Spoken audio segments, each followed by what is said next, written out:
राज्यामध्ये सध्या सुरू असलेल्या औरंगजेबाच्या कबरीच्या मुद्द्यावरून प्रचंड गदारोळ सुरू आहे। अशातच राज्याचे मुख्यमंत्री अजित पवार उपमुख्यमंत्री अजित पवार यांनी सरकारलाच घरचा आहेर दिलाय।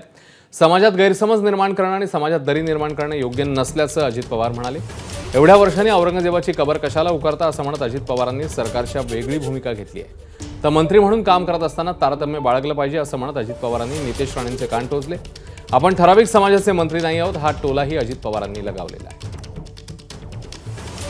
महापुरुषांचं ज्यावेळेस आपण नाव घेतो त्यावेळेस त्यांनी त्या काळामध्ये इतक्या वर्षापूर्वी कसं सगळ्यांना बरोबर घेऊन जातीय सलोखा निर्माण करण्याचा प्रयत्न केलेला आहे। आणि मग असं असताना आज आपल्याकडे पण अनेक जाती धर्माचे लोक आहेत।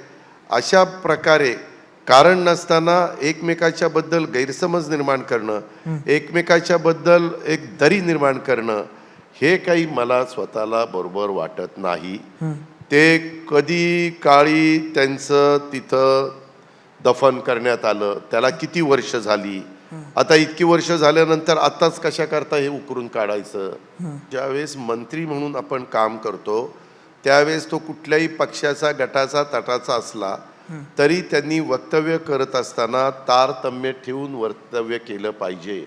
आपल्या वक्तव्यामुळं आपल्या राज्यामध्ये कायदा सुव्यवस्था बिघडेल, त्याच्यातनं पोलीस दलाला आधीच भरपूर कामं असतात, त्याच्यात हे नवीन काम आणखीन त्यांच्या पाठीमागे लागेल, असं करू नये।